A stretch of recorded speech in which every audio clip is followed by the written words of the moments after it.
with strong resolve.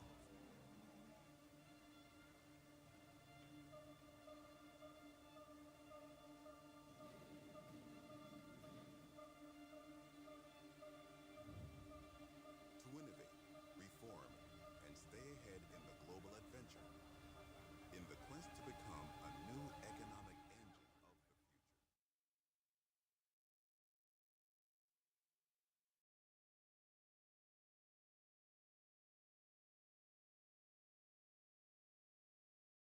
In order to unleash greater added value for the people of our nation.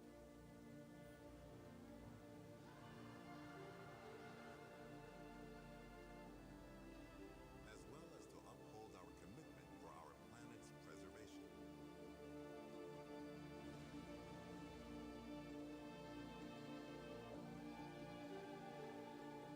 As you step back and zoom out, a string of emeralds will stand out. Equipped with rapid infrastructure development.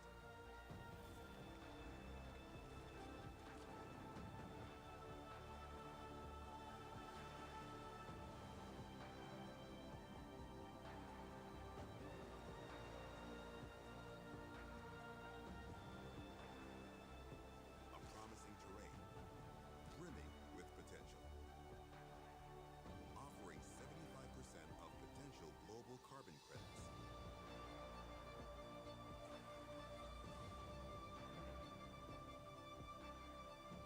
As well as harnessing our young and vibrant workforce. A home for extraordinarily diverse traditions and Cek, cek. genius entrepreneurial Cek, cek. minds. Izin mulai kami, Pak Deputi. Cek, cek. Cek, cek. Good afternoon, everyone. Fantastic. Now, it is 1 o'clock and some of you have just finished lunch and enjoying some Indonesian coffee. Welcome to the Indonesia Pavilion session. It is the second session that the Indonesia Chamber of Commerce and Industry, Kadin Indonesia, is hosting in collaboration with Ministry of Investment and Downstream Industry. I'm Steven Marcelino. I look after Western Europe, Waka Komtab Western Europe for Kadin Indonesia. I'm based in London and we're delighted to be the moderator today. Now, for today's session, we'll be looking at unleashing 3.5 trillion US dollar investment opportunity for a net zero Indonesia whilst addressing key priorities that really matter to the current Indonesia administration, which is on energy security and food security. So you will hear. Now, allow me to invite our first panel, Mr. Anderson Tanoto, Managing Director of RGE, as well as Vice Chair for Forestry at Kadin Indonesia. Let's give a round of applause. Pak Anderson. Yeah. Secondly, I'd love to also invite Pak Javi, CEO of Pertamina International ENP, to join us on stage, who arrived yesterday. Pak Javi, welcome back. Next, I would love to invite Pak Tony Wenas, CEO of PT Freeport Indonesia, as well as our Vice Chair of Downstream Industry of Kadin Indonesia. So, if we have the big movers of energy transition and energy security in Indonesia, these are the three gentlemen here. Now, allow me to go straight to Pak Anderson. Pak Anderson, we heard a lot about RGE and some of the recent announcements from last year. In fact, Pak Anderson hosted Kadin as well as Mr. Prabowo Subianto, President of the Republic of Indonesia, at the famous Indonesia-Brazil Business Forum during the sideline of the G20 summit.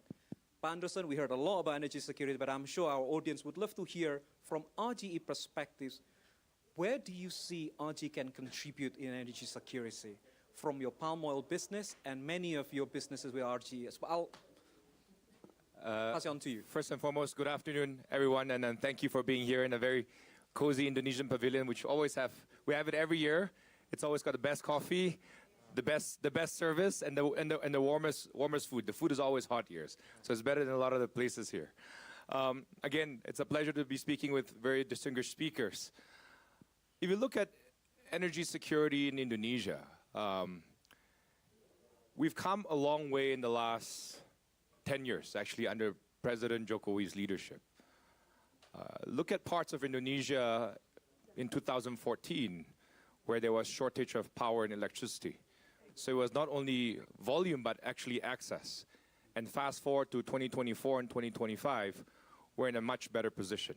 I think that's also credit to President Jokowi's vision with the 35 gigawatt built out.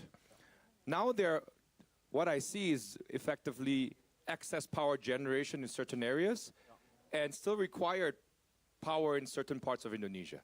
So now the key is, for me, is transmission in Indonesia. How do we ensure that we transmit the power from the places where it's being produced to where the places that's needed the most? Actually, the B35, now B40 policy, the biodiesel policy, has been an incredible move for Indonesia on twofold. First, of course, is energy security, because Indonesia is the largest palm oil producer in the world. It is now also the largest palm oil consumer in the world with this B35 and B40 policy. But beyond that, actually, Indonesia reduced the emissions of all fuel oil significantly with this single policy. I think credit is not given where credit is due for Indonesia to actually blend 35, every single pump that we go to petrol station now, mostly in Pertamina petrol stations, we're pumping 35% biofuels. I think that single policy that was actually started during President Jokowi's leadership, it is now being continued and expanded in President Prabowo's term, and this we're very excited for this. We are one of the largest biodiesel producer in Indonesia, around 2.5 million tons of production. We also see immense opportunity beyond in Indonesia, but also outside of Indonesia. We are looking at a sustainable aviation fuel investment. It's actually ongoing in southern Spain, actually. It's Southern Europe's largest SAF plant that we're building, 500,000 ton, €1 billion of investment. And we hope that we don't stop in Europe only, because we believe that SAF has a role to play also in Southeast Asia, specifically in Indonesia, not only for domestic demand, but also for export. The reality is, biodiesel demand can only work when there are government mandates. Why are we in Europe to do SAF? It's because all EU flights starting this year, January 1st, 2025, 2% of all planes flying into Europe, out of Europe, and within Europe are blended with SAF. That's why we're in Spain. We also hope that the region, including Indonesia and Southeast Asia, would adopt similar mandates to be able to create the initial demand, and the supply would come in so that the pricing can be more and more competitive. Our company has also recently announced a big solar project. I mean, everyone's asking, what are we doing as a plantation company or integrated plantation company from palm to forestry, doing in the power generation business, especially solar, right? But if you take a step back, what is the difference between photosynthetic process and photovoltaic process? It's actually very similar. It's surface area. And this is where we found there's an opportunity for an adjacency where we can actually enter into the power generation business in Indonesia. Indonesia has immense potential for green power generation, not only in solar power generation, but also in geothermal and various other opportunities. These are very early stages discussion. We just got EMA, Energy Market Authority of Singapore approval. It is a joint venture with Total Energies. It is for 1,000 megawatts, so 1 gigawatt of power export into Singapore. But as an Indonesian company, we cannot only be exporting power. And this is why there is a huge domestic component. We're looking at around 500 megawatt of domestic component of power generation in Indonesia. And because we can get higher pricing power purchase agreements in Singapore, we're then able to subsidize the domestic power at a much lower price. Indonesia has immense potential not only in green power, but we believe it's also immense potential for green industries. Because with the green power at the right price, there are many industries that can be opening up, including SAF, which needs hydrogen, depending whether it's blue hydrogen or green hydrogen. Data centers is immense potential also in Indonesia. But beyond that, there are many other industries that could benefit from low-cost green power, and we hope we can play a role in that. Thank you, Pak Anderson. I think clean fuels, both at biodiesel, sustainable aviation fuel, we heard a lot about the second gen come from the waste actually can be turned into clean fuels. I think this is quite an exciting development that RGE has been leading. We'll come back to that. You talk on energy transition. As a Vice Chair of Forestry, I'm sure we need to ask you about nature-based solution. It's exciting that the start of the week on Monday, 20th of January, Indonesia just opened up international carbon trading opportunities to allow really international players to really tap into Indonesia nature-based solution. But I'll come to that later, Pak Anderson. I want to come to Pertamina. So, Pak Javi, you have a very tough job here. Pertamina is so critical in energy transition as in Indonesia, one of Indonesia's largest state enterprises, really at the heart of energy transition. Now, you sit in the international ENP. Would love to hear a little bit from the upstream exploration, but we'd love to hear from your perspectives and how Pertamina plans to reach the net zero. So, would love to hear your thoughts, Pak Javi. Thank you so much again. Would love to be here with all these distinguished guests and speakers. Great to be in a great company here. And also it's a good opportunity as well to talk about what Pertamina has done and will be doing in the next decades about to reach net zero emission. Obviously, as the division of our president as well, the Astachita, we want to make sure that we have the self-sufficiency in food, energy, water, and so on. So that's what we need to do. So Pertamina has to do, has a dual growth for a baseline and also to reach this new and renewable energy to reach zero. I don't know whether I have to answer the question or I could show several slides. It's okay to show the slides because we have several slides. I know it's a discussion, not a lecture, but I think it's good to show in numbers what Pertamina has done as the state-owned company. I'll be very quick so that at least we get the concept of Pertamina, what Pertamina has done and will be doing for the next decade. As we can see here, obviously the Indonesia's net zero journey and investment required to reach net zero emission is quite big. That's why I think as part of the title or topic for today, it's estimated around 2 to 3.5 trillion US dollar investment opportunity in the energy sector that can be unlocked. Of course, the timeline is until 2060. And if we go to the next slide, I think I mentioned this before, that this is part of the vision of the president as well. And as we know, Pertamina is owned 100% by the government.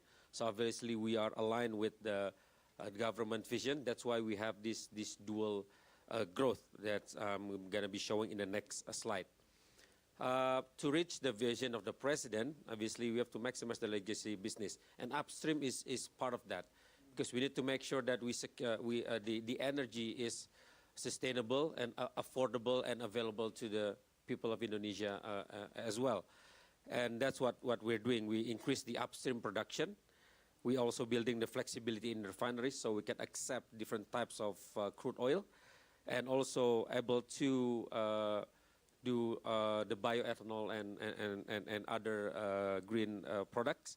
And also we are transforming the fuel retail business and expanding the infrastructure and services to make sure that everyone can have access to energy. But at the same time, where Pertamina is building low carbon business, here we are scaling up the biofuel ecosystem and downstreaming to enhance chemical offering, expanding the geothermal capacity. That Indonesia is one of the largest geothermal opportunities in the world, and also developing the emerging low carbon technologies.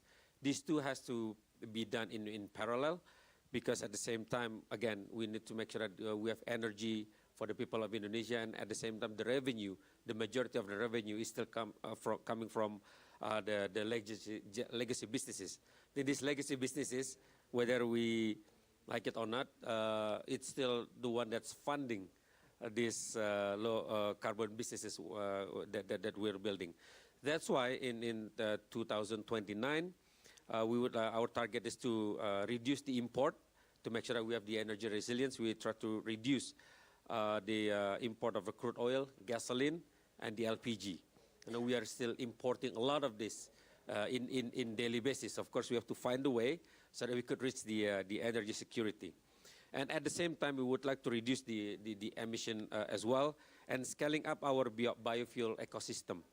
The volume that we are looking at is up to 60 million kiloliters in 2029. So we are very aggressive in achieving all of these numbers, including the green refinery, for example, is 26,000 barrel per day, biogasoline, biodiesel, and so on. Today, if we go to the next slide, today, Pertamina is #1 ranked in sub-industry integrated oil and gas. So we are leading in terms of our commitment towards energy transition and sustainability to support net zero emissions. But having #1 rank is one thing, but meeting the energy sustainability, expanding the legacy business and building the low carbon businesses are another thing, right? Because we need a lot of effort, a lot of collaborations. We need a lot of technology, funding, and all of the expert to make sure that we could reach this within a time frame or even faster, because we still really need this. That's why, if we go to the next slide, and I'm going quite fast, but again, this is a discussion that our capex allocation, we are still in 2025 to 2029, around 60% will go to upstream, 31% will go to downstream and midstream, but for new and renewable energy, we still have 8%.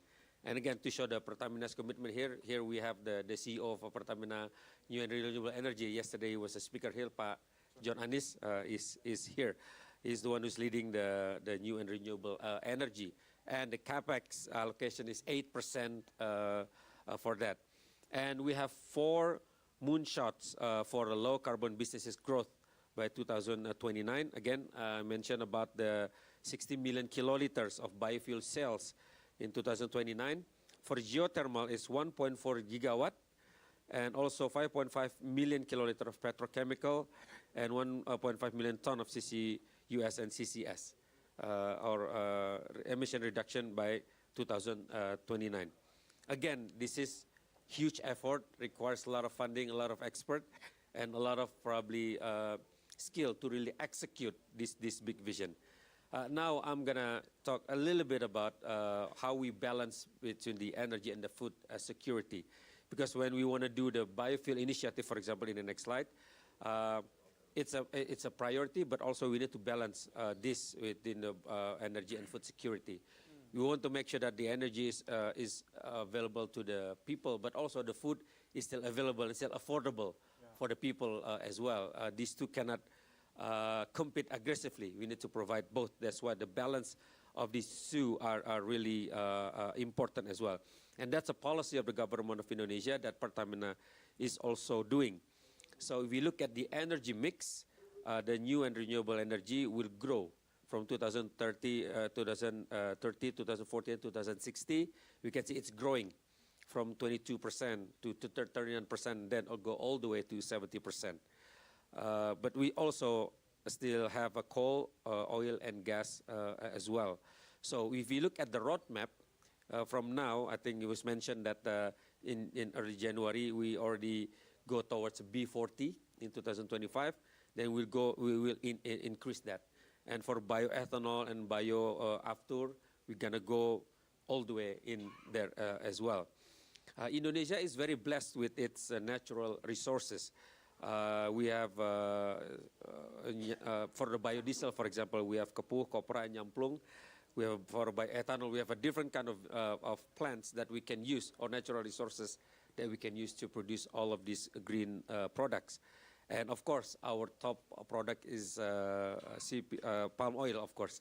With this palm oil, if you look at the map, it's almost everywhere, of course. That's why we are the leading producer of palm oil.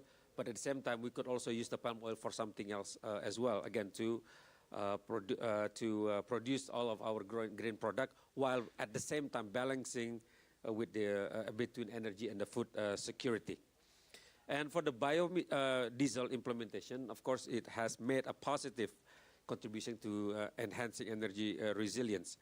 B40 implementation in 2025, it's around 15.6 million kiloliters. It's big number, but of course we can do more. I think it's the next slide, yeah. And also Pertamina has developed hydro-treated vegetable oil from the green refinery.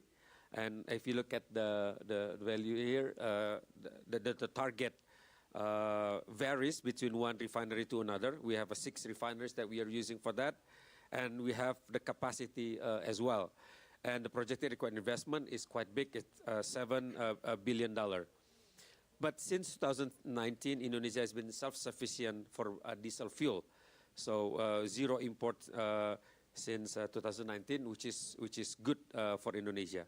But again, we still have a lot of natural resources that we could use to produce more biodiesel and other green products as well. And if you look at the next slide, we also have the bioafter. Now we have the roadmap for the development and actually the pilot plan for the bioafter or sustainable aviation fuel. It was mentioned by you as well about that. We have the green movement. We use the technology or digital technology to make sure that use cooking oil collection from household through My Pertamina mobile apps. Of course, we have you have to incentivize that. It's $0.37 per liter of used cooking oil. Again, we use the digital mobile application as well. And if you look at projected SAF demand, is gonna go higher aggressively as well. And lastly is about the bioethanol in the next slide. Bioethanol implementation, again, to strengthen energy and food security by utilizing multi-feed stock as well. And projected required investment around 22 to 26 billion dollar. So all of these are opportunity, again, because we have the market, we have the natural resources in Indonesia. And again, Pertamina as the leading state-owned company is also very serious in developing this business as well. That's why I think this is my last slide, that collaborations are essential to overcoming challenges and unlocking the investment. The challenge, of course, the challenge equal to opportunity for collaboration. We have access to competitive financing. It's one thing that we could work together. Technological advancement, funding for early stage development, capability building, and of course, if you have some input for the regulatory framework that would work for any foreign investment that would come to Indonesia, so that because at the end, we have to make sure that all of this investment can generate a good return for the investors as well, while again balancing between the energy security and food security in Indonesia. I think in quick way, I think that's a summary of what Pertamina has been doing. Again, we are very aligned with the mandate from the government, from our president, and we are working hard. And I invite you all to really collaborate with us in different areas that we could achieve this together. Again, thank you. Thank you, Pak Jeffy. After hearing clean fuels, biofuels, I think you mentioned SAF, and I think it's great that we explore. Now I want to turn into the importance of critical minerals, Pak Tony. I'm turning to you. Energy security can be achieved if Indonesia really has the critical minerals actually needed for the energy transition to happen. Now, happens that I'm sitting in the CEO of one of the largest copper mines in Indonesia. Freeport is known for copper, but not only extraction of copper. Now, PTFI also now smelting out of Gresik, which is one of the new plant that you just launched, and I think that's great. That was a few months ago, but Tony would love to hear, with your hat as CEO of PTFI, how do you see critical minerals policy of Indonesia under the new government? But then also with your hat in Kadin, how do you encourage more of downstreaming in other critical mineral products, not just copper, but others, to play in supporting that investment to Indonesia? Pak Tony. Okay, thank you. First of all, thank you very much for inviting me here together with the prominent businessman, Pak Anderson. I worked with him quite some time. And by Jeff as well. So let me start with, you see at the backside over there are 28 commodities that Indonesia produce. Then all of it will go downstream. I give you an example of nickel. Nickel, when it's still exported in the form of nickel ore, the export value was around like $2 billion, $2 to $3 billion a year. After it has being processed domestically, now the export value is already above $30 billion. So the value added is in the country. And not only that, is that, the availability of the processed nickel, processed mineral in Indonesia will create more investment for the further downstream industry to Indonesia. So in our case, I'm talking about nickel and copper, because those two are critical mineral for energy transition, for electric vehicle batteries, and also to transport the electricity. 85% of the world's copper is used to transport electricity. So it's the cheapest one, the most flexible, and it's the best conductor to transport electricity. So with copper, it's actually the energy transition without copper, it's going to be a little bit difficult. So copper is playing very important role. And now we are, Freeport Indonesia is one of the largest copper producers in the world. It's the second largest, actually. And we have gone further downstream, which is like producing copper cathode. We start producing copper cathode. And by the end of this year, we can produce close to 1 million tons of copper. Probably you cannot imagine 1 million ton, or it's only like 1 million ton. But 1 million ton of copper can build 8,000 Airbus 380s. Can build 200 gigawatts of solar panel. Can build 8,000 of Empire State Building in 1 year. So the availability of that, of course, will boost the downstream industry, the further downstream, which is the energy transition, and also the electric vehicle ecosystem in the country. And not only that, because of the strategic location of Indonesia, basically, with the support from the palm oil and the forestry business, and also Pertamina, it's basically the very right moment, the very right time to come to Indonesia, to invest more in Indonesia, because we have like almost everything for the energy transition, the downstreaming industry. You see like there are 9 sectors in Indonesia that our Ministry of Investment and Downstreaming is like pursuing further based on the Asta Cita of the President Prabowo Subianto. So with this, I think we can reach the target of the downstream and also the economic growth target that, defined by President Prabowo to achieve 8% in the year 5 or even sooner. For example, like last year our growth was 5.1%. And 5.1% is actually one of the highest among G20 countries. And we have to be, I'm saying it proudly because, and we can go even higher, with this energy transition, the digitalization, the food security, the energy security, supported by the palm oil and also the forestry businesses. I'm quite confident that we can achieve those targets. Thank you, Pak Tony. And I think it's great to hear perspectives that's really encompassing the whole journey. I'll come to the audience to pick up a couple questions, but in a bit, I do want to come back to Anderson to highlight, you've touched on a number of things. Would love to pick up your brain from the forestry now. Indonesia Ministry of Environment and Forestry has split. Now we are hearing a number of great direction of travel on potential policy changes. Just a few days ago, Indonesia has just opened up the carbon market, international carbon market.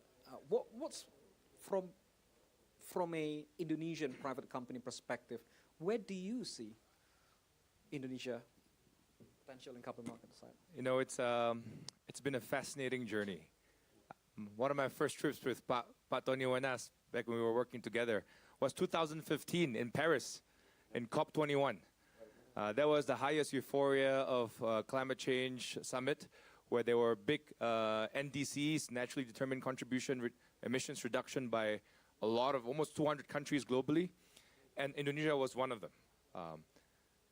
COP21 was 10 years ago, and genuinely, I'm actually disappointed of how slow the progress that we've made as all the countries in the world, because carbon trading, to be honest, should have started many, many years ago. Everyone's talking net zero emissions. Nobody's talking zero emissions. This world requires an efficient market force to ensure that if there are people emitting a little more here, they can actually contribute to reduce emissions elsewhere. That's the whole concept of the carbon market. So we're very excited with the new government in Indonesia, especially forestry and Ministry of Environment splitting. But with new policies coming up in the last few weeks, I think it's very bright for the potential voluntary carbon market that Indonesia has. As everyone knows, the voluntary carbon market needs to be audited properly using verified carbon units, or you can use Vera standards or various other standards. Indonesia has SNI, which is an Indonesian standard that we use, and the mutual recognition of the voluntary carbon market standards and SNI will be really, really good as we move ahead. I believe the regulations are being aligned as we speak. Indonesia has incredible standing forest. And we believe that in Indonesia, there's an opportunity to keep those forests standing and still generate economic value. The biggest challenge about deforestation is that people find more economic value cutting down the trees rather than keeping the trees from standing. It's as simple as that. I know it's a tough conversation to have, but it is the reality. But with the voluntary carbon market, you can actually keep the forest standing, create economic value, not only for the local communities, local government, but also national government, and in the process, keep more forests standing. I've championed this concept of production protection as a company in the forestry industry. Every single hectare of plantation forest we have 1 hectare of conservation and restoration forest. So in the process, we have about 400,000 hectares of conservation. Pak Tony says the analogy very well. So it's the number of Airbuses to copper. So I give you that perspective. 400,000 hectares is about 5.5 times the size of Singapore. Wow. That's the amount of conservation area that we have, that we're protecting, right? And of which 150,000 hectares actually conservation and restoration. This is something that we're working with a number of NGOs, including TNC, Conservation International, and Flora Fauna International. Not only that, we believe that a carbon market requires not only the carbon to be traded, but a physical standing forest that people can see. The biggest challenge that everyone has is the voluntary carbon market. Everyone's very concerned that it can be fudged or the quality of the carbon is not high. And hence, I believe the kind of carbon that can last for decades to come are the kind of carbon that you can physically see. And to be honest, a standing forest is a physical manifestation of a carbon market being trapped into a physical standing tree, effectively. So we have not only invested in CCBs, which is Community Carbon and Biodiversity Studies. We've also built a beautiful eco-cam at site with 11 tents that everyone and visitors can physically see. If you purchase our carbon, you can actually physically visit the site and see what you're preserving and what you're contributing towards. So it's a very exciting market. I think we're not the only project that's in the ERC, Environmental Eco-Restorasi Conservation License. Hopefully Indonesia would produce more of these carbon market and not only tap on the domestic market, but also the international market. So I see this is when you talk about industries, this is a 7 a.m. industry. It's a sunrise industry. It's very early days. Sometimes you see glimpses of the sun, hoping that it will actually take off. But I really believe that if the world needs to move towards net zero, Indonesia has a huge role to play in the voluntary carbon market.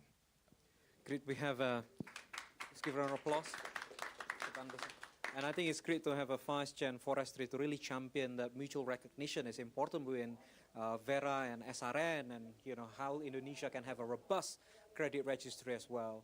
Now turning perhaps to Pak Javi, I mean, most of the projects traded in IDX carbon exchange, Pak, is Pertamina's projects actually. PGE projects, geothermals, a lot of the great projects of Pertamina. So in a way you're leading. Would love to hear your thoughts around the carbon markets. Carbon capture, I think that's also quite close to the upstream industries that you lead on. Pak Javi, over to you. Yes. So I think we are thankful that the government has approved, as you know, in Indonesia, the type of a contract for the oil and gas upstream is a production sharing contract. So we have a cost recovery that has to be approved by the government. If you look at some of the major projects in Indonesia that's been approved with the cost recovery, that includes carbon storage as well. So they inject the carbon that's produced by this mega project and re-inject it into the ground as well. And the upcoming project, Masela, which is big as well, and Pertamina is involved in this project. We are doing that as well. And for Pertamina, we also use, because at the end it's the economic of the project, and to add what you said about something very real, in Pertamina we already inject the CO2 to produce more oil. So in upstream, yeah, you inject the CO2 to produce more oil. So in upstream businesses, that's perfect, right? You inject the CO2, right? You reduce the emission, but at the same time you get the revenue, so it can pay by itself, instead of try to find some funding and being the burden of the economics of the initial project. But again, in Indonesia, we are doing that several mega project. We find a way to make it work. And in Sukawati, that's the name of the oil field. We're using the CO2 as an enhanced oil recovery technology, again, to produce more oil.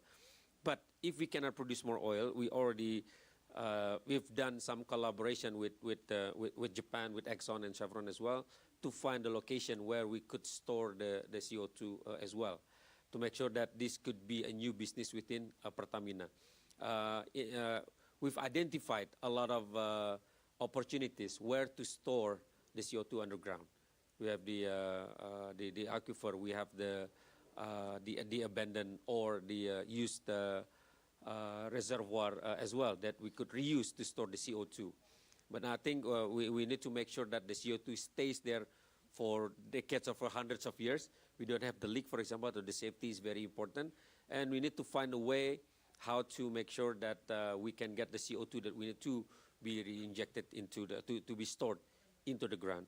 So in Pertamina, we've done a lot in many oil fields that we have in Indonesia. I mean, I could list the name, but at the end, what's important is that Pertamina is doing this in many locations in Indonesia, even for the existing oil field or for the new project like Masela.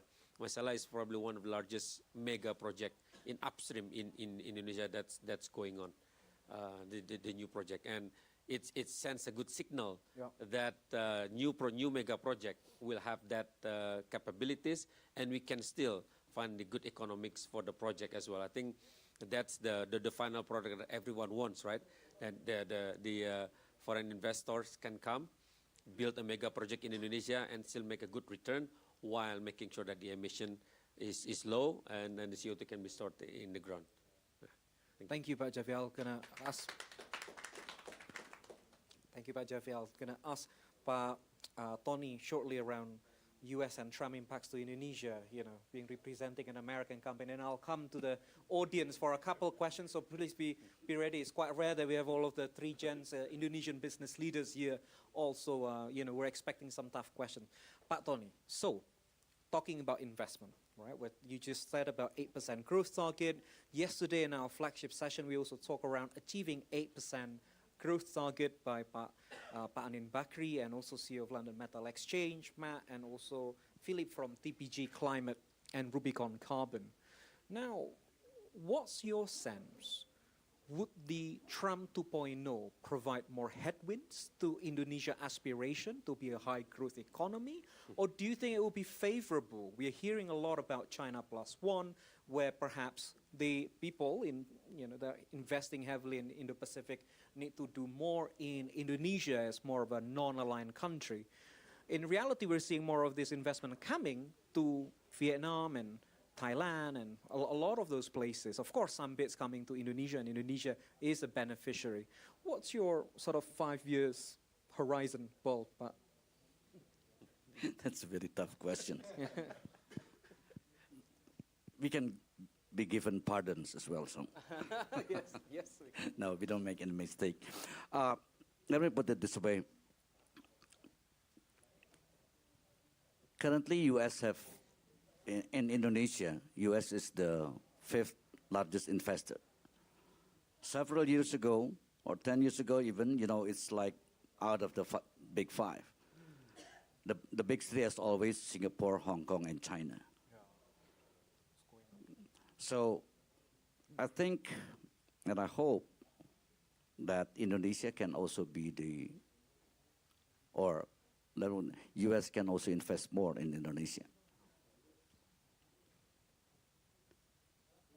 With all the availability of the commodities, our government's new plan to develop Indonesia with its 9 sectors, including renewable energy and food security and others. And I think based on the communication that we visited U.S. Last month, or together with the new president, and the most of the U.S. investors were so enthusiastic with Indonesia, especially with the style of our president to give explanation, not reading, not using any notes, just out of his mind and his heart, flow like I believe also in Brazil it happened that way too, right, my Anderson? And so it really amazed all the interns. The homework is for us in the country, together with the government and Kadin in the Chamber of Commerce, to try to find the best solution of regulation, and how to prepare red carpet for the investors to come to Indonesia. Because, even in Southeast Asia, we have competitors like Thailand and Vietnam. Vietnam's growth is like crazily high right now. And, they have lots of investment coming to Vietnam. That's our homework, to try to compete with them, to make a regulation that is the ease of doing business has to be much better.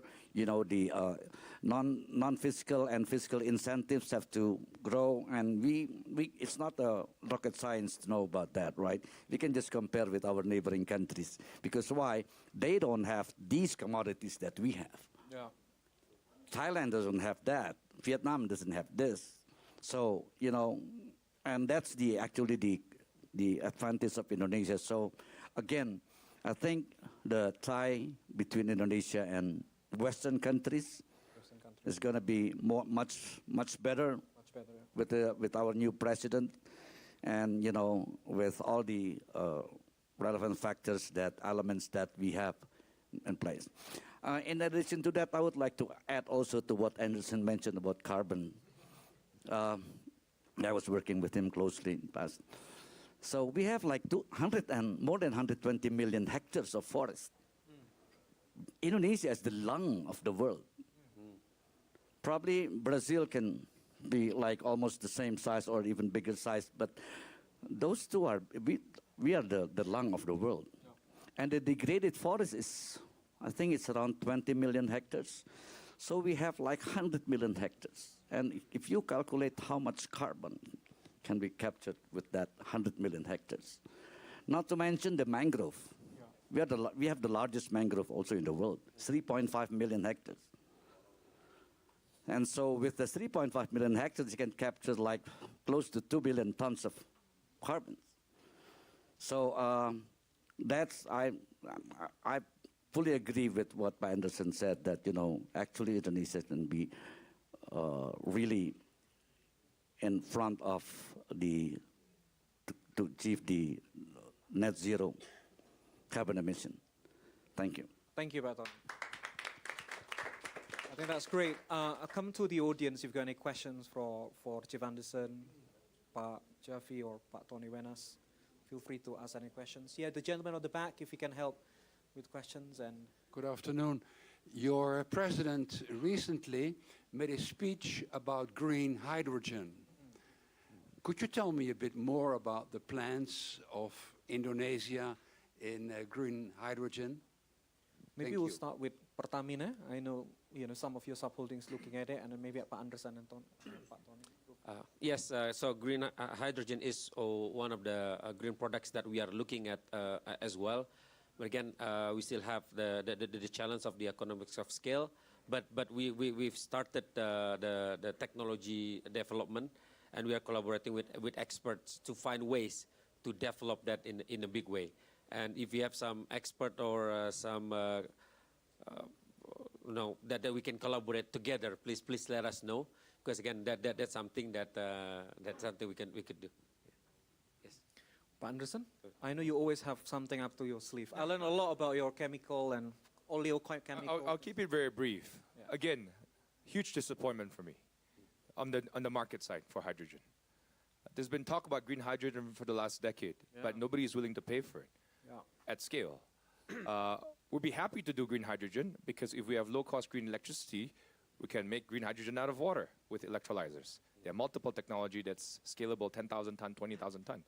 But who's willing to pay for that hydrogen and how are you going to transport it? If it's close enough, we can do pipeline. If it's not close enough, we have to go ammonia and convert it back to hydrogen. As you know, the conversion loss is about 50%. But again, everything goes back down to price. The big challenge we have right now is that there are multiple technologies that are proven that we can reduce emissions across the world.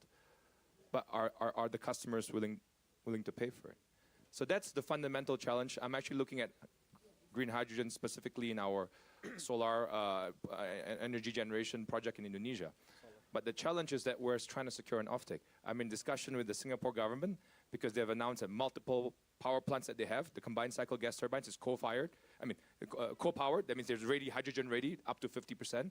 So I asked them, are you ready to give me an offtake for hydrogen? Because I'm ready to supply it if you're ready to give us an offtake.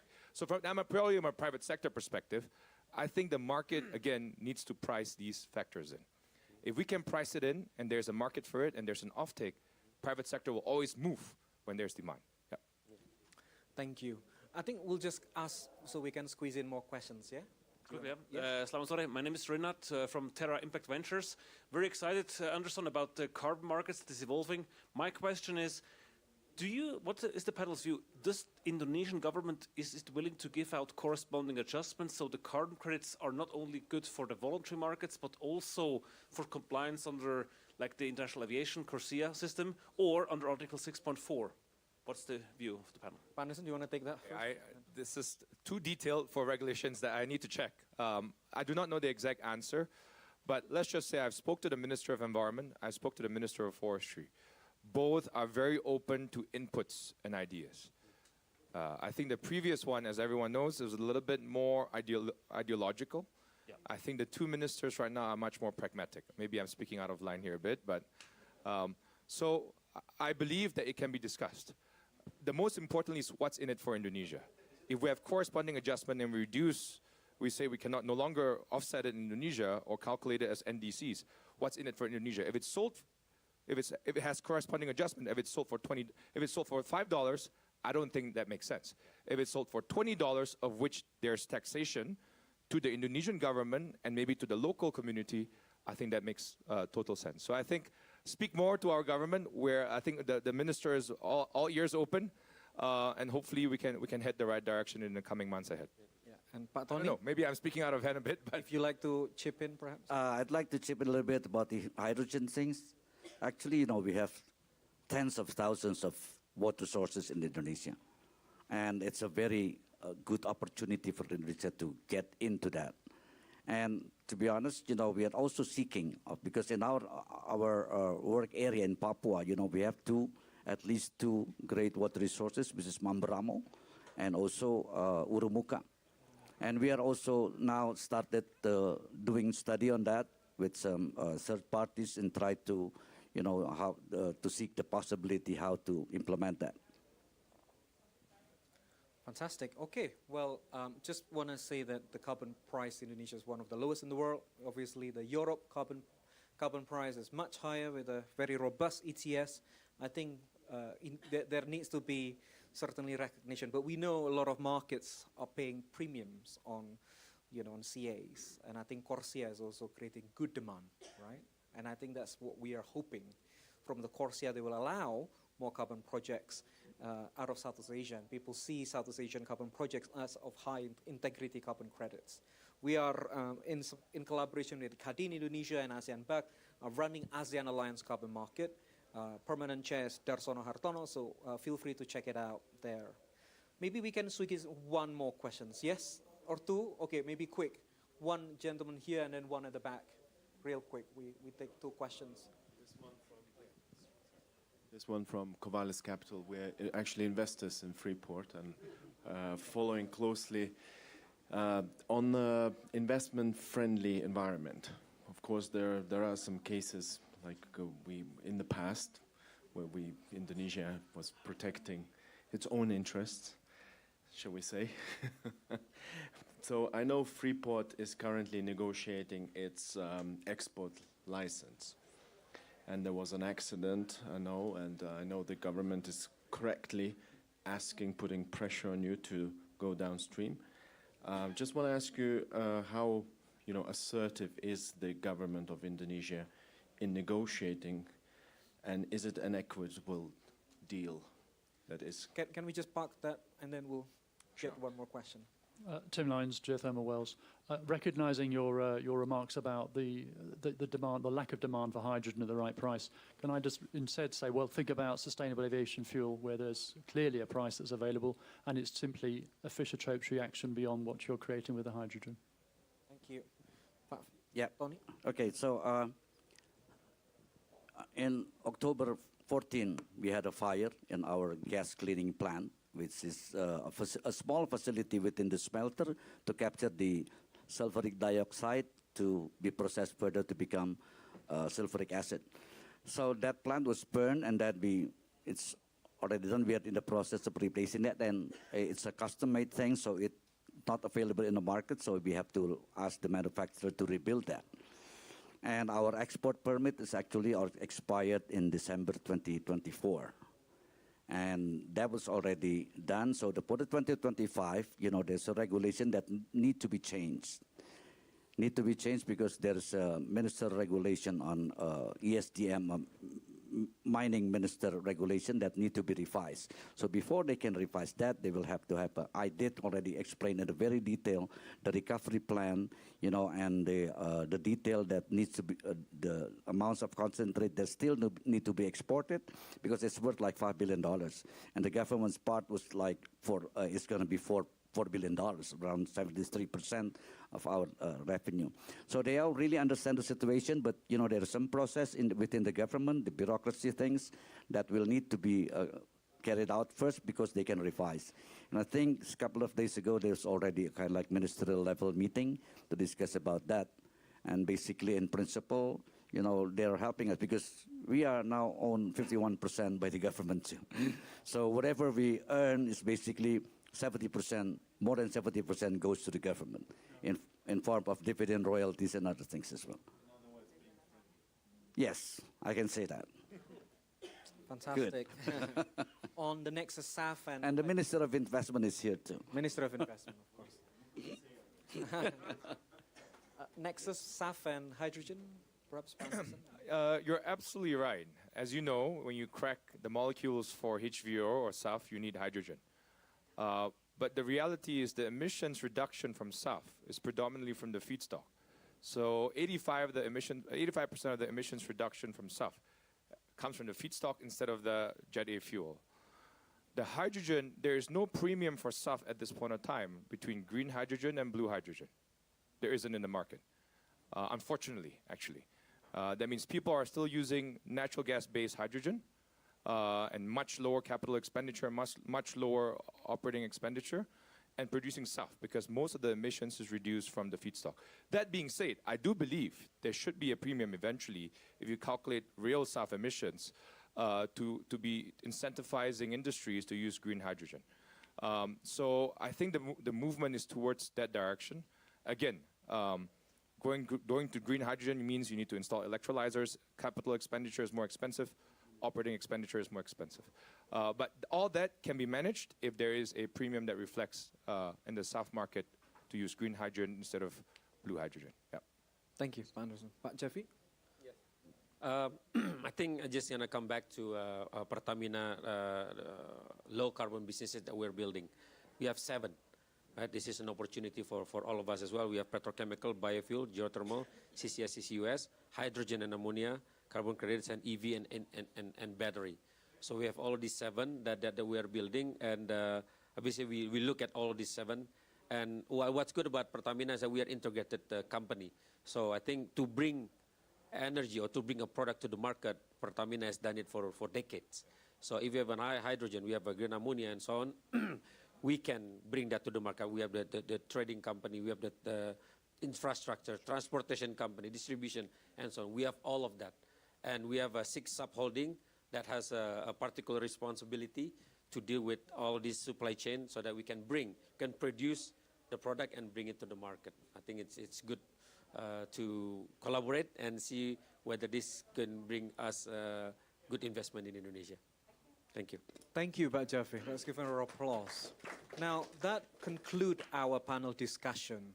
And I think we heard from 3 great Indonesian business leaders on how can, together with collaboration, we can unleash multi-trillion investments to Indonesia that will support Indonesia achieving the desired 8% growth or more. It could be by year 5 or even earlier, as Pak Tony said, whether it's from clean fuels, biodiesel, or from sustainable aviation fuel, or the renewables opportunities inside Indonesia, the cross-border renewables energy, the upstream opportunity that Pertamina is seizing, even the role that critical minerals can play, nickel and copper. I think together Indonesia has quite a lot actually, and I think it's great to hear how you are able to demonstrate this in such a short 1-hour panel. Now, on that note, let's give a huge round of applause to our panel speakers. Let's give a... We have one quick picture, I think. Thank you. Pak Anderson, Pak Jaffe. Sure. Where? Thank you.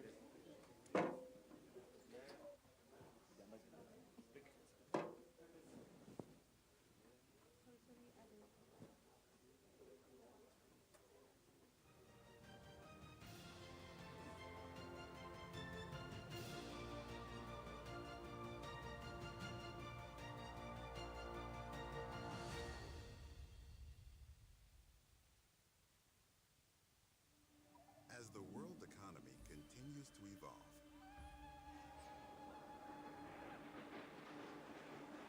those who thrive are those with strong